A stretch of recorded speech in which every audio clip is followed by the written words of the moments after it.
And welcome to the Rotary Club of Fossil City, known as far away as Houston, Texas.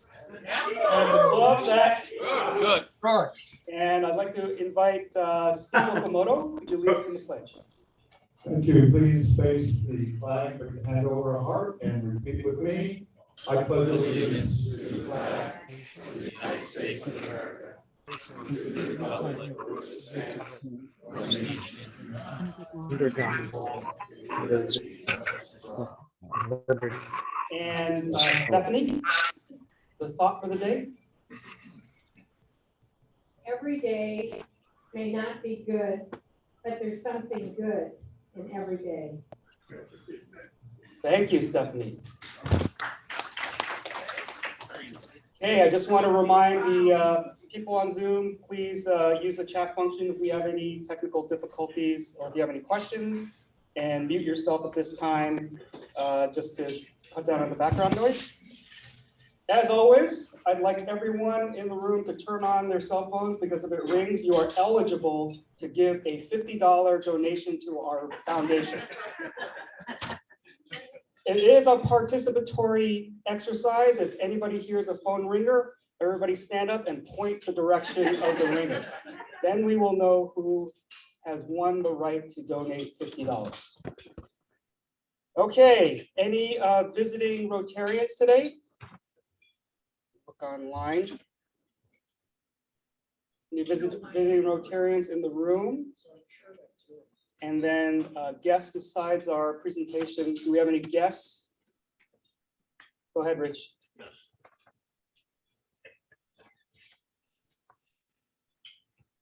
I'm not going to name them all right now, but we have 5 more recipients of our community service high school scholarship today with moms, dads, brothers, etc. And when we do the award ceremony, I'll introduce the recipients, and the recipients will introduce their moms and dads and their brothers. Thank you. Thanks, Shiraz. Do we have any guests that were coming? No. Okay. In the back, Ollie, are there any guests at your table? I can't quite see. Okay, I will move on then. We have some birthdays to celebrate. We were dark last week because of the Rotary International Conference. So just a few more. Ronnie Rosen, Jeff's wife, on June 9th. Ed Broey, June 11th. Happy birthday. I think he took a trip down to LA to celebrate. 75th birthday. Rick Wyckoff, happy birthday, June 11th. And Larry Lowenthal, June 12th. I thought I saw Larry come in. Okay, happy birthday, Larry. One anniversary to celebrate this week on June 15th. That's today. A really darling couple named Curtis Chen and Piming Lai were married 26 years ago. So congratulations to Piming.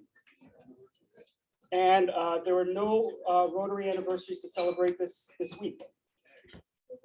I have a somewhat of a sunshine report. Debbie Williams has some back pain, so please send her your well wishes. Yes, Stephanie, you have more info on that?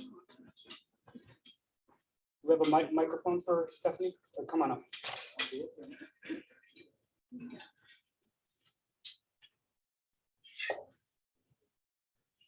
So anyway, I have some bad news. I have really good news.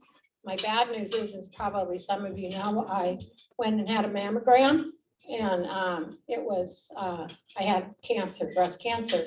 But the good news is that it was stage 1. I had surgery. They removed it. I don't have to have radiation or chemo. And I just want to let you all know that if you know anybody, I'm kind of emotional. Anyway, if you know anybody that needs to get a mammogram and they think they're too old for it, honestly, get one, because I almost didn't. And had I not, I don't even want to think about what would have happened. So no matter how old you are, in your 90s, get one, okay? Thank you. And anyway, I feel blessed. I feel so blessed. Thanks for sharing that, Stephanie. As I was mentioning, Debbie is under some pain from her back, and she's going to get that looked at in the next couple of days. She can hardly walk, so she's in quite a bit of pain. So just send her your well wishes as well. I'm going to move to good news. Is there any good news to celebrate? Bob Kaplan, you're a mic for Bob.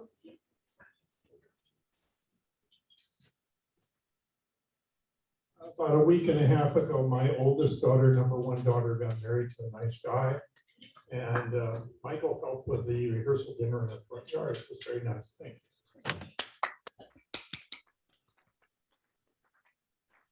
Any other good news in the room? Ali in the back?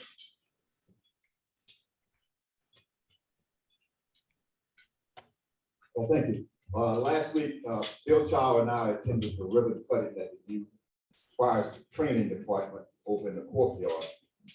And the fire chief gave us thanks for allowing them to hook up to our power system, because PG&E would only allow one power system in the area. And it was a pretty good ceremony. Thank you. Thanks for representing the club, Ali. Actually, I have to thank Bill Chow. He's been kind of coordinating that, because they put that training center up and they needed the power, and we had the panel. So we had to transfer that to the city. And one of the benefits is actually that they said, we're not using that much power, so we'll just pay for your electricity now. So that's kind of nice. All right, any Andrea Pond from Zoom land. Hello, thank you, Hang on, we President can't, Curtis. we're gonna have to unmute you for, over here. Go ahead. Hi, thank you, President Curtis. I just wanted to say that we have had our mom here for a few weeks, and it has been such a pleasure to interact with her and going over photos and laughing and doing little things together. And she is really just such a blessing. And Stan and I have really enjoyed having Mom here. Thanks for letting me say that. Thank you, Andrea. Agreed. Anybody else in the room? Ed Groe. Two things. This last weekend, we drove down to LA, and the principal reason was my 75th birthday. But it turns out which was on the 11th, but the 10th, my son had his bid for a new house, and was called at 10:30 that he won his bid for the new house. And we went down, so we drove over to Charles Schwab and transferred the money for him. So somebody has to make the down payment, and guess who that is? Happy birthday, Ed. That's great news. All right, anybody, I thought I saw another hand over here. No? Okay, anybody else online? Okay, I'm gonna move to announcements. Linda Grant, I'm gonna wait for you to come up. Next week is dark, the 22nd. We will have a meeting on the 29th. Next week is dark because of debunking. We'll hear more about that after Linda talks about membership dues, membership fees. Hi, everybody. Actually, almost everybody in this room has paid their membership dues, which are due today, by the way, today, the 15th, as you will recall. There's a couple Zoomers I see that have not paid their dues yet. They can either, the best way to do it is to write a check and then drop it in the mail, either to the PO box or to Debbie Williams, or you can call me. This is probably less attractive to do that, and I can take it over the phone and enter your credit card information manually, but that costs us a little bit more to do that than if I just swipe it for some of you that I've done that for today. So keep in mind, dues are due today, and you've got 15 days to pay your dues. And on the 27th, Yeah. 27th, if you have not paid your dues, we will drop you from the roster because on July 1, the Rotary International will bill us for your membership. And so we don't want to assume payment for anybody that hasn't paid us. Have any questions, let us know. I'm in the back with a credit card. Thank you, Linda. Mary Lou, did you want to say something?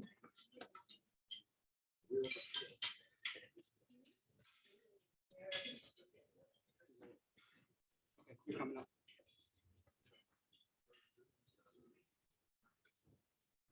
My email was hacked today, and Oh, what? they're, it was hacked, and they're asking for gift cards, Google gift cards, money, etc. Please, please don't send anything. And if you know anybody. So I figure you owe me. Thanks a lot. And I cannot get it. If you're sending me any emails, I cannot even get into my email right now. Oh. So it's really bad. And they're redirecting everything to a Hotmail account. Cindy's trying to tell me that the Hotmail got hacked, but I don't think so, because this was from 30 years ago that I had Hotmail. I've had email for years. But anyway, so it's a mess. I just didn't want anybody to get billed. Yeah, so I actually called, just a public service announcement. I actually called Mary Lou this morning because I got an email from her saying, are you there? I have a quick favor to ask you. But it was signed Mary instead of Mary Lou. And it went to an email that I don't usually use for Rotary. So I called her. I didn't get a response. I guess you were probably busy trying to call other people. It's typically a phishing exercise like that is typically a very nondescript email and stuff like that. So if there's ever any question, call the person, and especially if they're asking for money, personal information, birthdays, that type of thing. Phyllis? I got that same email, which way I responded. Yeah. From the Yeah, it's easy to respond, but I was alerted because she signed it Mary instead of Mary Lou, and I'm like, she doesn't go by Mary. Yeah. Mike Hoffman? Sometimes when you get, if there's a number on there, look very carefully, because I got one from a friend and two of the numbers were transposed and it was a bogus number. Yeah. Yeah. So anyway, thank you for letting us know, Mary Lou. Okay, the debunking is going to be on the 24th at 6 p.m. at the Hong Kong Flower Lounge. It's $70. Please sign up if you want to go by this Friday. We have to give a head count by then. Debbie Williams is taking that. There'll be a cash bar in the beginning of the evening, and you're very welcome to bring a bottle of wine. They're not going to charge us corkage. It's already included in all the costs. So hope to see everybody there. It is the same day as the Healthy Aging Fair, which I'm going to ask Diana and Patricia to come up and give an announcement about. And we're going to reserve a special table for them, for anybody working in that event. So Patricia and Diana.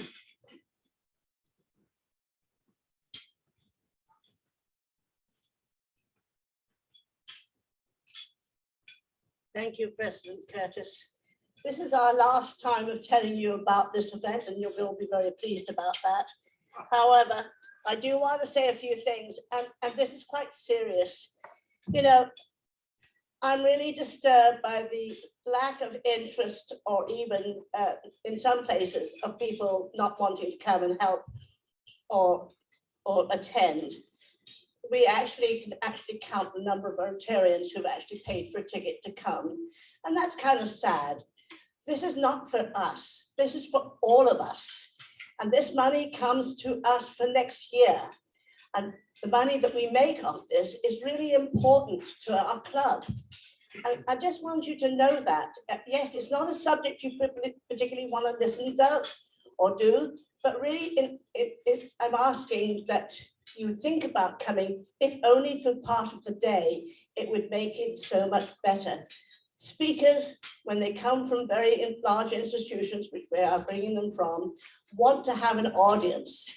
We've got about 100 signed up. That's it. And so I just wanted you to be aware of that. Also, I am begging, and I don't do this very often, but I am begging for at least one, maybe two more people to help in the afternoon so that everyone who comes in to help us can get to the debunking. We would like to enjoy it also. And so if we can get cleared up soon and quickly, we would be very happy. So if you can come by round about 3:30, 4 o'clock to help start clearing up, we would be very, very grateful for that time. The other thing is those who have said that they will help us the evening before, I'm pleased to tell you we can actually come in an hour earlier at 6. And that the Crown Plaza are giving us a room for nothing to store our stuff in. So they'll be okay overnight. I did ask if it was going to cost us. But anyhow, so that was that. And I know I've spoken to Mark, but if any of you have got a square and you are available first thing in the morning, I know everybody's not an early morning person, but if you can come in at like 7 o'clock or 7:30, we would like you to be there to help to pay for to take the payment for people arriving that have not prepaid. Debbie will not probably be there. I'm encouraging her not to even think about coming. And so Mark has one, actually two that one he'll use and one he'll lend. And so if anyone else has a square, I'd be very, very grateful. Thank you. It's going to be a big event and we really would like help. Thanks. Diana, can you stay up here? Yep. So I had asked, because we were short on volunteers, Patricia, we can open up I said there are several other Rotary clubs in the area that might send volunteers to us. And I said, maybe we need to do that. But then if we do that, I would feel compelled to share the fundraising dollars with them, right? It's only fair. If they send us, people to help with a fundraiser, we should send some money their way. And Patricia basically said, no, we're going to try to do this on our own. But in future fundraisers, we may have to do that if we don't get enough volunteers. Mary Lou? Patricia, do you have tickets here today that people can buy? Are they come? Do you have tickets here that people? I have. But come soon, because I have to leave soon. Okay, I'm sharing the flyer. Okay, another fundraiser that Diana's running here. Yeah. Hey, good morning, everybody. This was presented to me by my daughter. It is a fundraiser through the San Jose Giants, and it is a park packer program. And what we are doing is if we sell, this is just an example, it's up on the flyer there. If we sell 500 tickets at $10, we get, out of the 5,000, we get $2,500, which, it adds up. So there was two different prices, $10 and $13. We're going to be doing the $13 tickets. And there is a website. I will send you out the email tonight on Clipper. And we will be sitting together as a group. You can sell your tickets to friends, family, relatives, anyone you like. We will be doing a first pitch. And we will also be doing the infield games, which I'm not exactly sure what those are yet. I think we'll find out. Our banner will be, because we've got our logo up, it will be on the screen. So there's a lot of extra benefits, and I think not only for the fundraising, but just as a group and fun. I think we can do both, and it would be really enjoyable. Any questions? Okay, thank you. Thanks, guys. Thanks, Diana, for putting that together. So the game is actually Thursday, June 30th at 6:30. 6:30 p.m. Again, we're just gonna, it's basically a web link. If you send people the web link and they buy a ticket, half of the ticket price goes to the club. It's as easy as that. So very easy fundraiser. It's also a social event. And when you log on to the site, I'll send everybody out the link. There is a link and our promo code will be on there. You just enter the promo code. Okay, thank you. All right, Cindy Sims wants to talk about pancake breakfast All right. and others, right? Yes. So Phyllis Harrison and I are co-chairing the pancake breakfast this year. And I just want to tell you that it's going to be wonderful to have just a normal, regular pancake breakfast this year. If you remember last year, the city had the fence around the meadow and we had to have everybody sit in 10-foot circles, separated by 10 feet from everybody. Do you remember that? And so this year, it's just back to a regular pancake breakfast. So it is 4th of July, and as usual, the cooking crew is cooking for us. And Phyllis is handling all of the volunteer signups, and she'll talk about that in a second. I want to put in a plug for 2 sections of the volunteer signup. The first one is, we put up that great big Rotary balloon every year, and Paul Williams and John Grant are supervising that for us this year. But they need 4 strong people, and that's that one. That's me. You don't have to be big. You just have to be strong enough to help. So when the sign-up sheet goes around, it's on the back side of the sign-ups. And so if you want to help either with setup or takedown, check that out. Sign up for the Rotary balloon. And the other thing I want to put a pitch for is the Boy Scouts. Is that the Boy Scouts, Girl Scouts are going to help us again this year. And so there's also a sign-up spot for that on the back. And I think Phyllis is in contact with Mark about the Boy Scout. Oh, with Larry. Larry's got the sign-up sheet. Okay, all right. Nobody turned it over. No one turned, well, let me have Phyllis talk now. Very quickly. Okay, just very quickly, we are going to need all kinds of help, starting at 7 in the morning. Shifts are about an hour to 2 hours in length. And there's all kinds, setup, cleanup, of course, but the passing out of the pancakes and sausages, pouring coffee, lots of simple jobs as well. So please make sure that you do sign up. If you sign up and for some reason cannot do the position you signed up for or the time, then you need to be responsible for finding a new person and then maybe letting Cindy and I know who your sub is. And I think that's about it. And one more thing I want to put a pitch in for. Okay. So Phyllis, if somebody's on Zoom and they want to sign up for the pancake breakfast, what should they do? They can contact me, email me, and I will add them to the list. Just let me know what job you'd like to do. And I can send you the various jobs so you know what's available. Oh, yeah. Okay, we got to move on, so ask her later. This is our kickoff event for Shiraz this year, so let's have a good showing for that, and it's a community event as well. All right, Rich, you're on. Okay.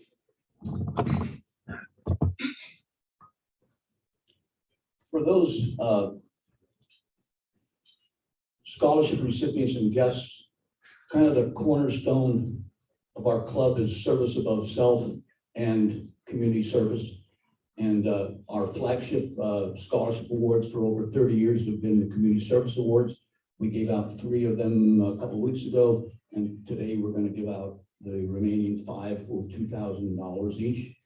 I'll say a few great words about why I chose the recipient. The recipient will come up here and say a few words and introduce your guest.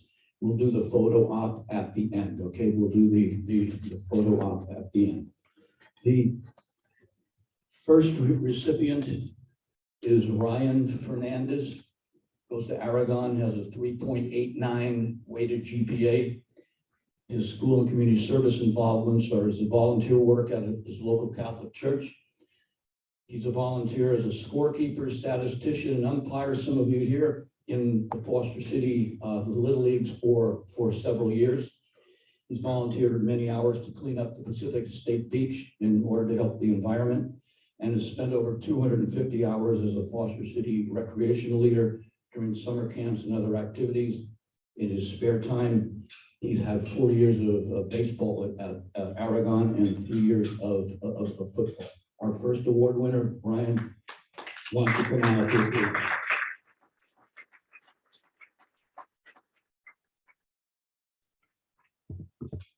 Good afternoon. My name is Ryan Fernandez, and I also want to congratulate the other recipients in receiving this award. And I want to thank the Foster Rotary Club for granting me this scholarship. I'm very thankful for this privilege and very glad that giving back to the community has also benefited myself and others. Once again, thank you for having me, and thank you to my parents for everything. Thank you. Introduce him. My mom, Shelly Fernandez. Okay. Victor Fernandez. Congratulations. Thank you. Our second recipient is Michelle Liu. She goes to Aragon. She has a weighted GPA of 4.25 and is going to UC Davis. She's co-president of the School Service Commission, which organizes and takes charge of school-wide events to give back to the school and the community. She's events coordinator and secretary for the Foster City Chinese Youth Group, planning events and organizing fundraisers. She's a student assistant with the Green Teens of San Mateo, planting new trees and removing weeds in parks in San Mateo to create a safer environment for everybody. And she has worked in various summer camps instructing children in writing and in various scientific projects. Michelle Liu, come on up here.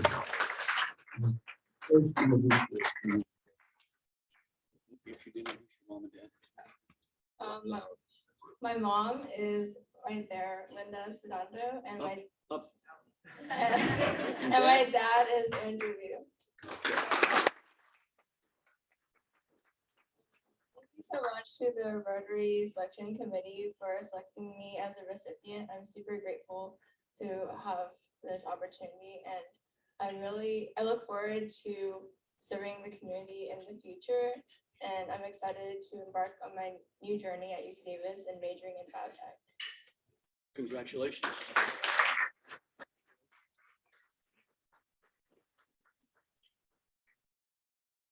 Our third recipient today is Elizabeth Langley. She too goes to Aragon. It's like Aragon just swept the table this year. Usually San Mateo does well in Hillsdale, but not this year for whatever reason. Elizabeth has a 3.88 weighted GPA. Will be going to UC Riverside. And you remember I spoke about AVID, and we're going to be giving scholarships next year for AVID. And she's been a 4-year contributor to the AVID program. Her school community service involvement, she has had almost 100 hours of volunteer work at the Stanford Blood Center. During the 2020 general election, she volunteered to canvass neighborhoods, getting candidate information to over 1,000 residents by going door to door and encouraging them to register to vote. She also worked at the polling center during the election time, doing paperwork and answering voter-related questions. As a member of the Aragon's We Club, she joined with her members to create care packages and handmade bookmarks and cards to lift the spirits of underprivileged groups and communities. In her spare time, she works in her family business and is a member of the Aragon swim team. Elizabeth, you're on.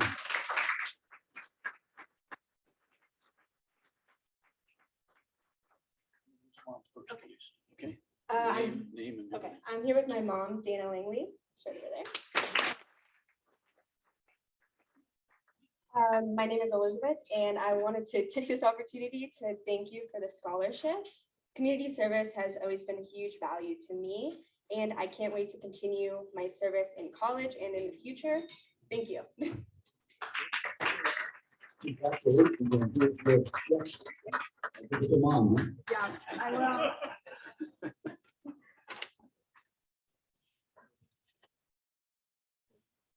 The next recipient is Anthony Rodriguez Miranda. He goes to Aragon. He has a 4.30 weighted GPA and is going to Harvard University in the fall. School community service involvement includes Anthony is the operational director of Digitize, a student-run organization dedicated to serving underserved youth by creating and expanding access to academic opportunities and inspiring students to pursue computer science. He has promoted hackathons and when you get up here, tell this old guy what a hackathon is, okay?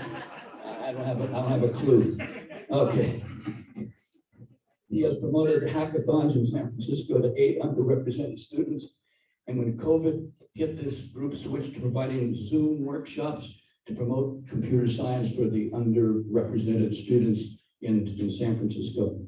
He was president of the We, an organization dedicated to empowering students to be agents of change by organizing food support and female hygiene care packages to homeless shelters.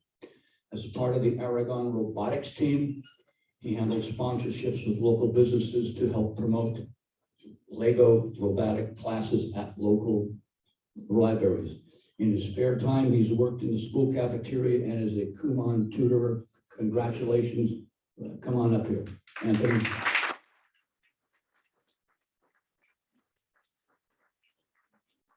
Job is to introduce your mom and your brother. Your second job is to tell me what a hackathon is. Okay. Okay.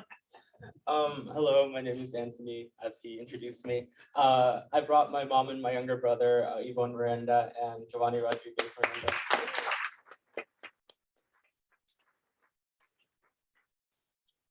Okay, so I'll introduce what a hackathon is. To be honest, I didn't know what it was either. I joined this organization my freshman year. And a hackathon basically is just like a group of students working together to create some sort of project using computer science. And so that's basically what a hackathon is. They have like 24 hours to do it, so it's kind of like a competition sort of thing. So that's what I did for my first 2 years of high school. And then I switched to Zoom workshops, which was basically like computer science classes. I just want to say I'm very grateful to be selected as a recipient for this award. And I hope that in the future I can give back to my community as well. Thank you.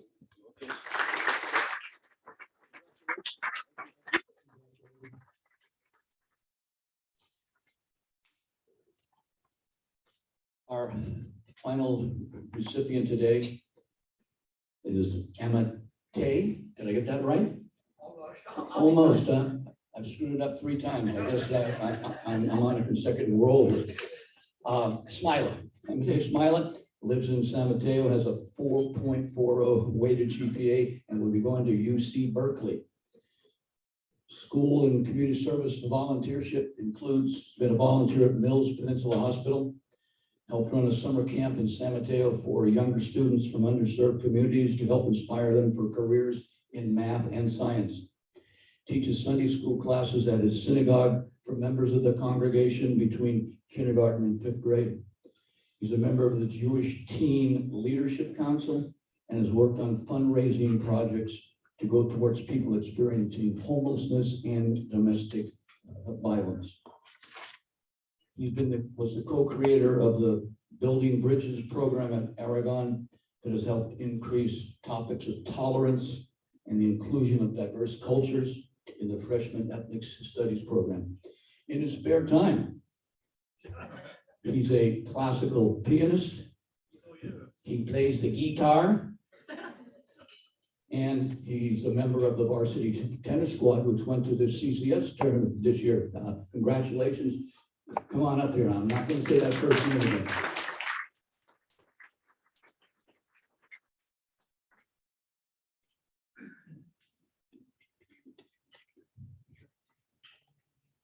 Good afternoon, everyone. I'd like to first start by introducing my mom, who's here with me, Edna Corin.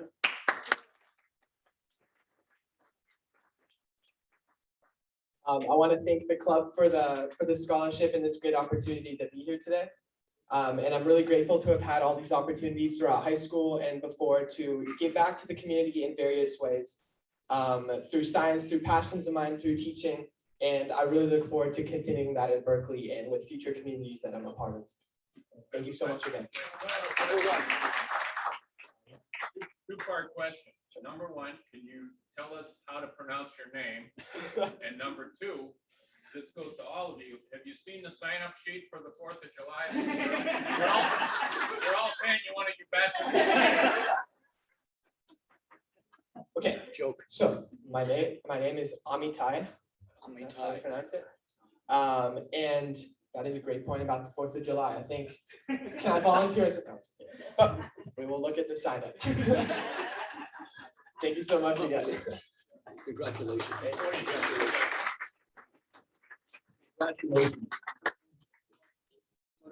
First, I'm going to say a few words, but yes, I know what's going on.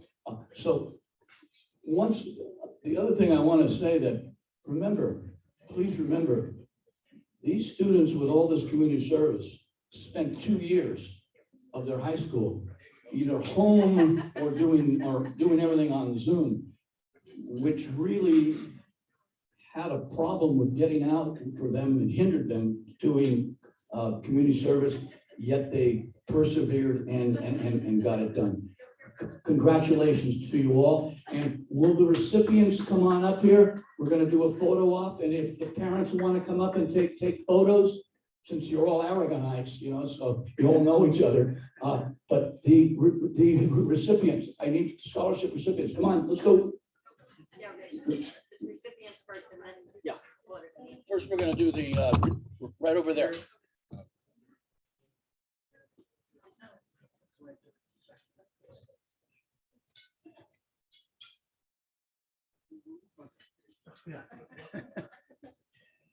Why don't you hold this up, okay? Let's them be honest. Look at that. There we go. Nice, nice. Got it.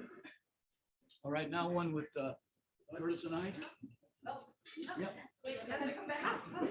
Okay. You don't have to do You that. can crop them off. You just edit this out. There we go. Okay. You got everything? Got it. Okay. Thank you. Thank you.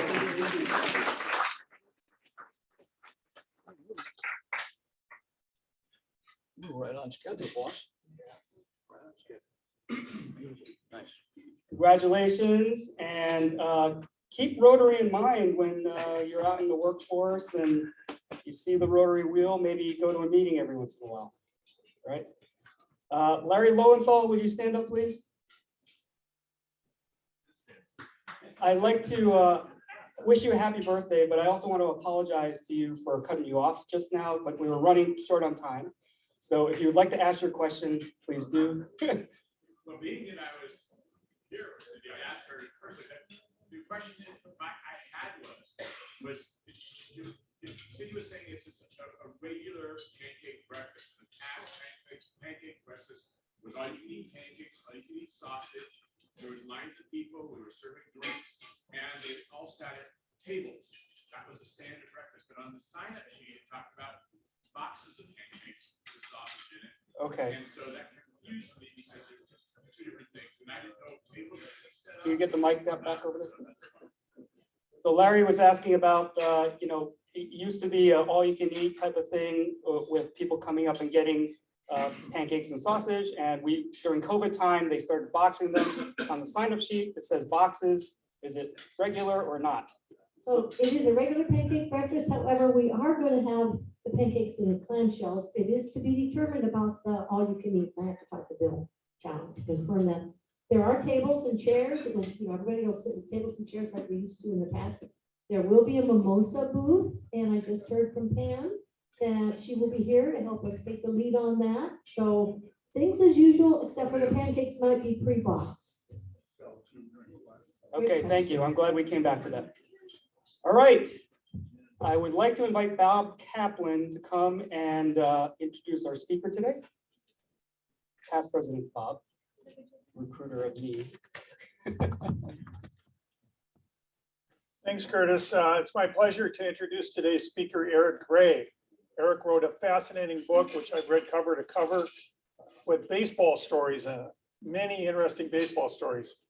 He was originally from Plainville, New York, earned his Bachelor of Arts from SUNY. And in 1974, he came to San Francisco, where he began a 39-year career at the U.S. Department of Labor. He met his future wife, Lynn Rhodes, and never moved back to New York. He's got lots of hobbies. Going to talk about one of his hobbies, which is baseball today.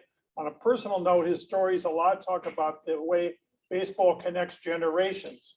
There's a direct connection between my father, who was a Detroit Tigers fan, actually saw Ty Cobb and Babe Ruth play, myself and my oldest daughter, who just got married. Her husband-to-be was interviewed by the family and had to explain the infield fly rule. He passed and now is a member of the family. Eric Gray.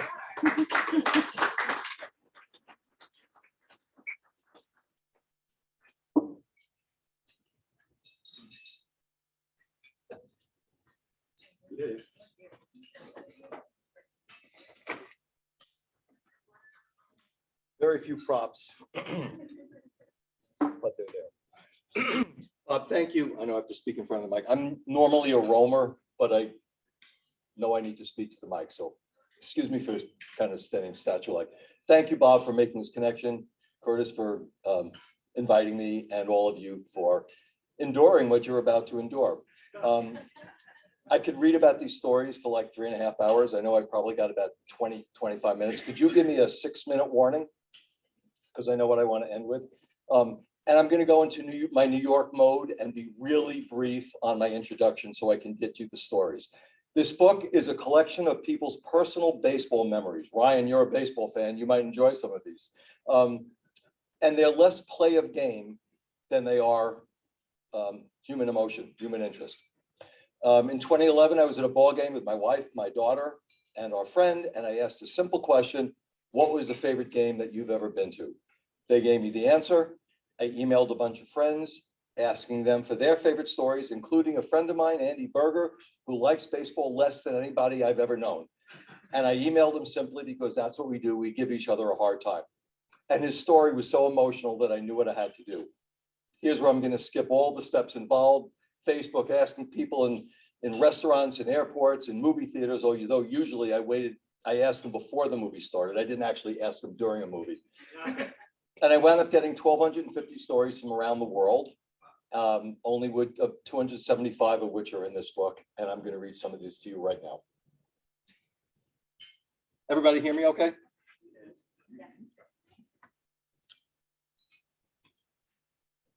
This is a story from somebody I used to, that I mentored actually in Department of Labor.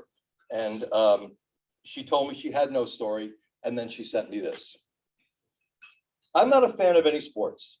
I've been to a few baseball games, but only when I would get free tickets and go for the experience of drinking beer, eating stadium food, and having a good time with friends. It's not that I don't like baseball. I just don't know much about the game, who the players are, or the rules. I was in Chicago for a Job Corps conference and meeting my friend Pearl in the bar of the hotel where I was staying. When I got to the bar in the late afternoon, there were just a few people there, but not Pearl. An older gentleman was sitting alone at the bar, and I felt it would be safe sitting next to him, as I preferred not to sit alone. I asked if I could join him while waiting for my friend. We had a few drinks, chatted about my life, his life, although not much, my job, the fact that I like working with young adults, and that I was excited to see my friend, who I hadn't seen for quite a while. He shared little about himself. I was just glad I felt comfortable with him. Pearl showed up, and I turned to the man and said, it was nice to meet him, although we didn't know each other's names. I introduced myself, and he said, it's nice to meet you, Sarah. My name is Ernie Banks. We shook hands, and I went to sit with my friend. My friend, a native Chicagoan, asked me who I was talking to, and when I told her, she started to shake a little bit and said, asked me if I knew who Ernie Banks was. And I said, well, yes, he's the man over there at the bar. She said, that's Ernie Banks. That's Mr. Cub. You got to go ask him for his autograph. He's the most famous Cub player ever. I'm sorry. I wandered back over and said, my friend over there tells me that I need to get your autograph. You're Mr. Cub? You must have been one heck of a basketball player. Well, that sure made him laugh. And he said it was great to be in Chicago having a casual conversation with someone who had no idea who he was. And by the way, he played baseball for the Cubs, not basketball. And there's a little more to the story, but nothing all that significant. That's from Sarah in Minneapolis. And he did sign it. And a year after the book came out, Sarah actually sent me a copy of the autograph. It's too late to get into the book, but it was legit. This is my story. This is from and that's from the chapter called Home Runs, which are, well, home run stories. This is from the introduction to the book. In August of 1992, I took my kids to their first baseball game, Giants versus Pirates. A transplanted New Yorker since 1975 and still a rabid Mets fan, I previously had visited Candlestick only when the Mets were in town. In those days, that was twice a season. Rachel was 8 and David was 4. We were with David's friend Kenneth and Kenneth's dad. We sat in the upper deck, first base side, surrounded by a lot of empty seats. Many people remember their first game or taking the kids to their first game. This was special. Rachel had tried her hand at t-ball and it wasn't for her. She felt she wasn't as good as the boys. In some cases that was true, in other cases it wasn't. If I took Rachel to a movie, a dozen or so books always accompanied her, so she wouldn't waste a minute from the time her tush was on the seat cush until the movie started. Knowing how bored she'd be, she brought an entire library. By the 4th inning, David and Kenneth were done. They were still having a good time, but that entailed running up and down the stairs of Candlestick. I frequently looked at Rachel sitting next to me. Her eyes were transfixed on the field, as if she'd just seen, I don't know, the Mona Lisa or the Beatles in concert, 26 years off by one day to the day, or the Leaning Tower of Pisa in the full moon. Take your pick of astonishing sights. She had it. The only things her eyes read during that full 9 innings were the program I bought and the scoreboard. And then she started listening, really listening to Mike Krukow and Dwayne Kuiper, and she learned about the game. She immediately loved baseball as much as her dad did. I will never forget that day. I only know who the Giants played because it's on the ticket stub. I don't know who won. Doesn't matter. The story is how a lifetime of family baseball burst forward in a totally unexpected way. 7 years later, she began working for the Giants in guest services, first handing out giveaways and now operating the press elevator. If any of you listen to Marty Lurie, you'll occasionally hear him talk about Elevator Rachel. That's her. David, of course, grew up to be a huge Giants fan, and almost every year I go to DC to take him to see his beloved team lose to the Nationals. They do, except when it really counted. In 2000, when the Mets faced the Giants in the playoffs, Rachel and David essentially called me out saying, okay, old man, which is it? The light side or the dark side? A Star Wars reference. I still love my Mets, but the Giants are now number 1. I will always remember that day as the one that made it very, very easy to be a family man and a huge baseball fan. Thank you. My wife is from Chicago and she has family in Minneapolis, and we often drive to one fly to one and drive to the other. We have kind of an unofficial bucket list of seeing every stadium. I mean, if we don't make them all, that's okay. But passing through Milwaukee, we had decided we're going to go to a game. I started to talk to the folks behind me, and I got this story. And I'm editing a little bit, so if I stumble, forgive me. I'm a lifelong Milwaukee baseball fan. First the Braves, and now the Brewers. And I took my family to a Tigers-Brewers game. Our kids, Faye and Mark, were young. Mark, now an avid baseball fan as well, was 4 or 5. At the time, I was the only fan in the family and essentially dragged them on an outing that I hope we would all enjoy and want to repeat.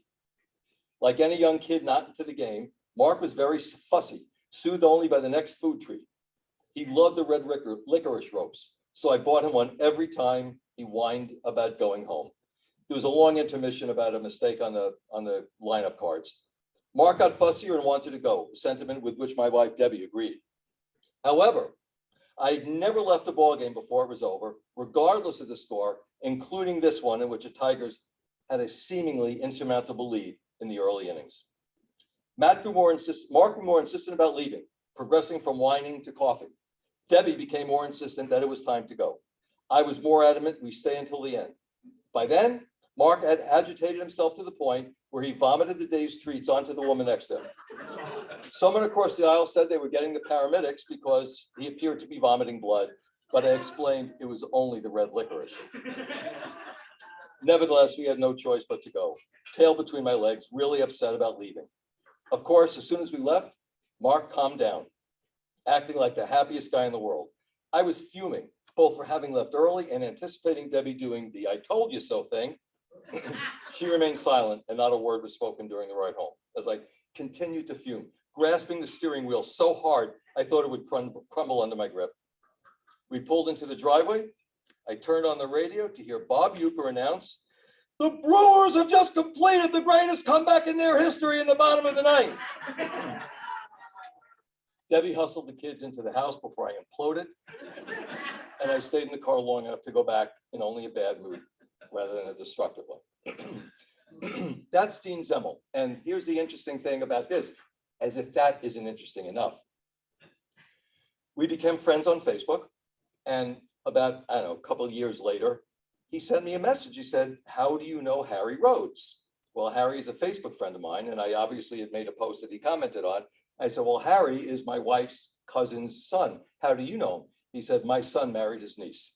So there you go. We're some kind of relative, second cousin-in-law 3 times removed. I don't exactly know what it is. I let my genealogy wife figure that one out. But and we have become extremely close with Dean and his wife. That's from the chapter, by the way, that's called "Let's Beat the Traffic." And this is from the chapter called "Family." There are several chapters that I feel are completely core to this book. I mean, this is a human interest book. You can already see that. You don't have to like baseball to like this book with these stories. This is the one of the 2 chapters that means the most to me. I was a young immigrant teenager, having come to New Jersey from South Korea when I was about 10. We reunited with my father after 7 years, and I felt like I didn't know him. He certainly wasn't a very emotional person. I didn't know whether he cared about me any more than he cared about my passion, the Mets, which was not at all. When I told him I wanted to get a baseball glove, he surprised me by saying he wanted one too. I was skeptical, but I decided to give it a try. We bought our gloves and went out to play catch that night. I knew how to do so from gym class, but Dad clearly had no clue. He'd catch the ball in the palm of the glove rather than the webbing, and I knew how much that hurt. He was awkward, and his hand was very red from catching that way. I called off the activity, less out of mercy than embarrassment. When the Mets played the Red Sox in that remarkable Game 6 of the 1986 World Series, my father, exhausted from a long day at the family business, sat down to watch with me. I couldn't see at the time, it wasn't doing so because of his interest in baseball, but in being with me. He started dozing off, but my loud yelling when Ray Knight came home with the winning run woke him up, and he started clapping. And I don't know about you guys, but I remember that play. I remember where I was when I saw it. Anyway, Dad passed away 11 years ago. He never told me he loved me, but he watched that game with me, a game he didn't understand. And the sound of the baseball landing against the thinly guarded soft flesh of his hand over and over again. Well, that spoke a tender language. All I felt was shame at the time, but now I feel a strange combination of regret and happiness. And that's from Sung Woo in New Jersey. We met these people on a shuttle from the airport to a resort in Cabo San Lucas. And remember what I said before, that if you had any kind of baseball apparel on, I was on top of you looking for a story. This is the one. In July of 2002, our family went to Yankee Stadium to take in the sights and watch a baseball game. It was a hot afternoon and the stadium was packed. Our seats were in the 3rd deck on the first base side, and in the section to the right was a family of about 50 plus people, ranging in ages from newborn to elderly grandparents. I know they were family because I spoke pre-incident with one of the characters, and I know she did because my son thought this story was not possibly true, and I asked her, and she said, I spoke with these people. During the game, one of the family members kept dipping his fingers into his beer and dripping it down the pants of his relative sitting in front of him. At one point, I said to my daughter, Lisa, who is 12 and very innocent and naive, and to my sister Kathy, sister-in-law Kathy, this was not going to end well if the beer dripping kept up. Sure enough, around the 6th inning, the drippy had enough. He stood up, visual, lots of tattoos, shorts below his butt, multiple piercings. He turned around and he landed a right hook onto his relative's jaw. At this point, the majority of the family of 50 plus started fighting, kids included, pushing and shoving each other down the rows, piling up at the cement wall at the first row. My first thought, wow, the holidays must really be something at their house. My second thought was, these people are going to fall over the edge and end up on the 200 level. At this point, Tattoo Man lost his shorts. They came completely off, along with his boxers, right in front of 12-year-old Lisa. I read this story to a Little League group last week, and there were two 10-year-old girls sitting there. And when I said that, they went like this. Anyway, she saw everything, and I mean everything. Next, the police, as well as security people, arrived and pushed me, Lisa, and Kathy out of our seats and into my husband, my brother, and my two sons. They had no clue what was going on. Larry told me to sit down and watch the game. I told him I couldn't sit because the police were in our seats. He was clueless to the brawl that was taking place because he was watching the game. Ultimately, the whole family was ejected from the stadium for fighting. Some were even arrested and taken away in handcuffs. This is a baseball memory that is engraved in our family's memory bank forever, especially Lisa's. I think the Yankees won the game that day. We regularly attend Seattle Mariner games and have never witnessed anything close to this. Yankee baseball at its finest. Must be an East Coast thing. And that's from Marie Tetley. And again, we have become very good friends with them. I've met the whole family, including Lisa, who seems to have adjusted well enough. How am I doing for time? I've got a little bit. I'm gonna read a couple of stories, and then again, as I approach, I have two more that I have to read. Then if I have time, I'll read one or two, and I have to end with two. These two stories are extremely meaningful to me. The chapter is a chapter called Triples. It's 3 stories that all have something to do with each other. In this case, it's environment. The first story that I won't be reading to you is from someone who went to a game in Toronto in April or May, and it was so cold it started to snow, and the organist started playing Christmas carols. But these are the 2 stories I'm going to read to you now. It was a typically cold, foggy, windy night at Candlestick Park in the middle of the summer, 1976. 5 of us went to Candlestick to see the Giants host the Mets in one of their 2 yearly visits. I was with my good friends, Eric Gray, Lynn Rhodes, Alan Fram, Becky Marsh. As I said, it was cold, bitter cold. We were seated in the top section of the grandstand down the third base side. It was very cold.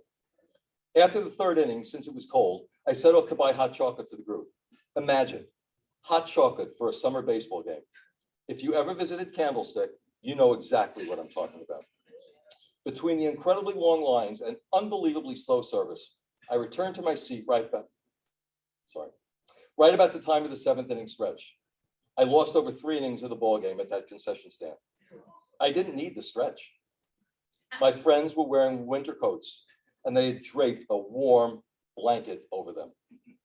I squeezed right into the middle with my hot chocolate, covered with that blanket and surrounded by my friends. I don't quite recall if that hot chocolate was still hot when I got to my seat, or like the foggy, windy air, it was already cold. And that story means a lot to me because it's from one of my closest friends who passed away before he had a chance to write the story. I wrote it the way I know Ira Cohen would have written it. It was the hottest baseball game I'd ever been to, and I'm from Texas. That's saying something. Washington, D.C., 4th of July, 2011, 11 in the morning start time, 97 degrees. It was me and the guys, my boyfriend David, 4 of our friends, and David's father, Eric, who was in town. Around the top of the 2nd, we were all settled in, quickly warming beer in hand, really starting to feel the heat. The sun was beating down on us, and we could feel ourselves starting to roast. I was sitting next to Eric, and I offered him some sunscreen. He squeezed the tube, and all of a sudden, a large blob arced toward the head of the woman in front of us. I think we both saw it happen in slow motion. There was no stopping. This woman was going to get sunscreen in her hair, or actually right on the small part in her hair. It made contact, stuck, and the woman didn't turn around. She sat watching the game, clapping, seemingly completely unaware. We sat there slack-jawed, me trying not to laugh hysterically, and Eric saying, "Oh my God, what did we do?" At that point, I was thinking, I had no part in this. But I'd only known Eric for about 4 months, and I knew I should try to help. I told him we should probably tell this poor woman she had sunscreen that looked like bird poop on top of her head, and it was already beginning to congeal. Eric was too embarrassed. I'm a nice guy. I'm not the brightest guy, as you'll witness by the next statement. Eric was too embarrassed. He said we should leave it and hope it evaporated. So for some of you guys who are into science, you realize what a fool I actually am. But it makes for a great story. Now, I'm no chemist, but at this point, I was thinking there was no way this congealing liquid was going to turn into a gas and magically pretend that it hadn't happened. Eric couldn't be convinced. Instead, we spent the rest of the game sweating our butts off, rooting for the Giants who were under some sort of curse at Nationals Park, and torturously watching sunscreen dry and adhere to this woman's scalp. But hey, we're going with maybe we helped protect her from cancer. And at least Eric and I have that bonding experience to joke about to this day. Now, you would think that for Lisa Allen, that should have been a clue to her what she was getting involved in by dating my son, right? She ignored all the warning signs, married him, and they gave us a granddaughter 2 years ago. How are we doing for time? You all right, Kate?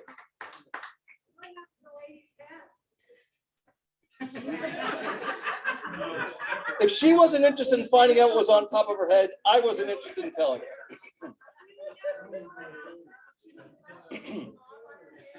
All right.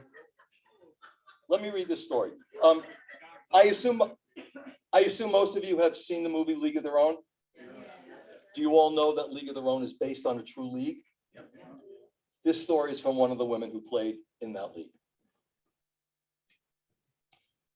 In October 1947, I was playing softball in Los Angeles. A scout, whose name I don't recall, saw me and said, "I want you to play pro ball." And I replied, "Well, of course, there is no such thing." And he said, "I have news for you. There is." I tried to explain that my mom wouldn't let me go, but he wanted to meet my folks. When he told Mom that I would be paid $55 a week, Mom turned to Dad and said, "Go crank up the car." Off I went to play for the Peoria Red Wings in the All-American Girls Professional Baseball League. 70 years later, I vividly recall how I felt the first time I put on that cute uniform. Proud. Then I put on my spikes and I walked up the ramp to the accompanying sound of the clicking of the spikes on the concrete and saw all the greenery on the field. It was a thrill I felt and still feel all the way through my body. I remember little things from my time on the team. I had a Cuban roommate who didn't speak English. It was hard to communicate, of course, but we got along fine. The bus rides to different stadiums were fun. We always had to wear dresses and lipstick, or else we'd be fined. We learned how to play poker. When one of our teammates broke her leg sliding into second base, she was taken to Catholic Hospital, which had sharp restrictions on visiting hours. We had to climb up a fire escape just to visit her, breaking visitors' curfew rules. The one game I remember most clearly that I most clearly recall involved the first time I came into pitch. There was a runner on first, and I was so nervous, so excited, so in awe of the moment that as I took my windup, I forgot to check the runner. By the time I pitched for home plate, the runner was at third base. I never made that mistake again. I played one season, 1948, and made wonderful friendships, some of which have lasted until today. We made history, but we didn't realize that at the time. We were being paid for something we loved to do. I don't know if a woman will ever play in the major leagues, but over 100,000 women and girls are now playing baseball, and they need a league of their own. And that's from Maybelle Blair, who is 95 years old. Yeah. Thank you. So really quickly, I have a second book that's coming out in August. If any of you have stories, I have my business card up here. I have some books for sale if anybody wants them. They're $20. But my business card, if you have a story you want to send, for those of you who are into music, I'm writing a book about people's concert and music experiences. And I'm going to finish with these two stories. This is from the chapter that's called Mickey, Can I Have Your Autograph? Mickey Mantle was my hero. And I met him in a coffee shop in New York. On April 20th, 2007, my parents and I were in town to see our beloved Red Sox take on the Baltimore Orioles. Wandering around the inner harbor with my mother on a clear, sunny spring day, ready for lunch, we passed a cheesecake factory. I not so subtly nudged Mom, saying, "Mom, look, Jason Veritek is eating here. We have to go." We chose the outside seating option for the weather, hoping to see the Sox captain. We were seated at the table next to Veritek and his friends. My 14-year-old self was trying to contain his excitement and maintain civility and dining etiquette. My intentions only waned when Mom abruptly blurted, "Oh my God, Jesse, it's David Ortiz." I was wearing my Red Sox number 34 jersey, Ortiz's. As he passed by, he patted me on the shoulder and said, "Nice shirt, man." Look, I don't know if that's how he sounds, but then again, most of you don't either. This was turning into quite an afternoon. Big Poppy was seated at the vacated table next to Veritex. Imagine this uncontrollably excited 14-year-old Red Sox fan and his mother simply seeking a place to eat lunch, now sitting at a table triangle featuring two of the most popular Red Sox players in recent memory. We ordered and chatted about our nearly fantastical scenario with fans imposing on these stars' space, asking for autographs. I just sat and watched. Mid-meal, I nearly spat out my lunch, my Cheesecake Factory favorite, orange chicken, and said, "Mom, Manny Ramirez is here." He sat down with his Dominican pal Ortiz. So the table trifecta had grown. Veritek and friends, Manny and David and friends, and 14-year-old Jesse and his mom. I could barely eat. I was prolonging the experience by ordering dessert, asking for water. I watched every move they made.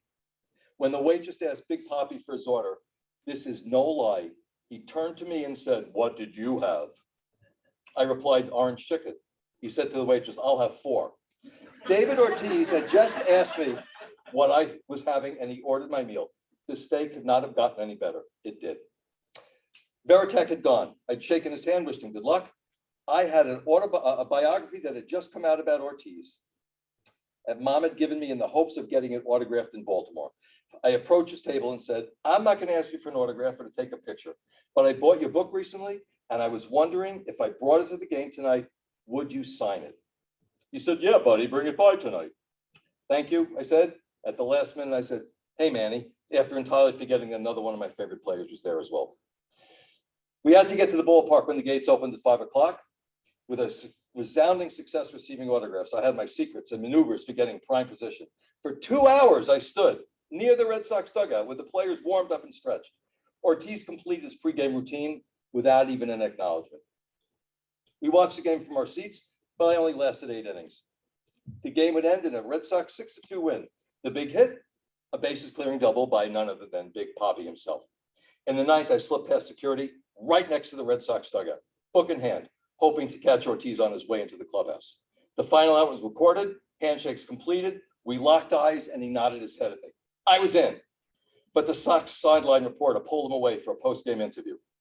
The air within me was deflated. So close, I thought, but I didn't give up. He still had to make his way back to the dugout. The interview concluded, and he acknowledged me again. I stuck my book over the railing for him to sign. I grabbed the Sharpie that belonged to the kid sitting next to me. "I need this," I think I said, and there it was. He signed the book. As he handed it to me, I mentioned it was the orange chicken for that big hit tonight. He pulled the book back, smiled, wrote something else, and handed it back to me for good. I read what he wrote. On the inside cover, his autograph, and underneath a note that said, "Nice orange chicken." I looked up to say something, but he had disappeared into the clubhouse. It was the only graph he signed the entire night. It was the orange chicken. And that's from Jesse in New Hampshire. And I'll close with this short one. I mentioned before that my daughter runs the press elevator. This is one of her many great stories. I was 17 years old, in my 3rd year as guest services staff member for the Giants. I was serving as a press elevator operator, which in a way sounds dull, but gave me a great opportunity to meet famous people. One day, one of those celebrities rode up and down several times, and finally, he looked at me and said in a deep but friendly voice, "Hello, my name is Orlando," long pause, "Cepeda." I looked at him and I smiled sheepishly. And then with a big ear-to-ear smile on my face, I replied, "I know who you are." He said, "And what's your name?"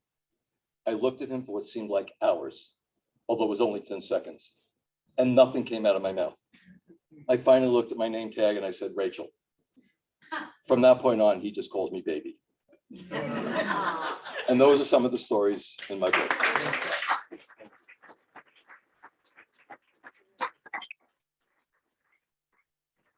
Thank you very much, Eric. How was that? Let's give him another round of applause. I'd like to present you with the speaker's gift. We do a service project with the San Mateo Interact Club, in which we take playgrounds from the local area that are going to be retired and replaced, and the old playgrounds we repaint and refurbish and go up to Klamath, California, which is near the Oregon border, and install them for the Yurok Indian tribe children. So here is a certificate thanking you for your talk today. Thank you very much. Thank you very much.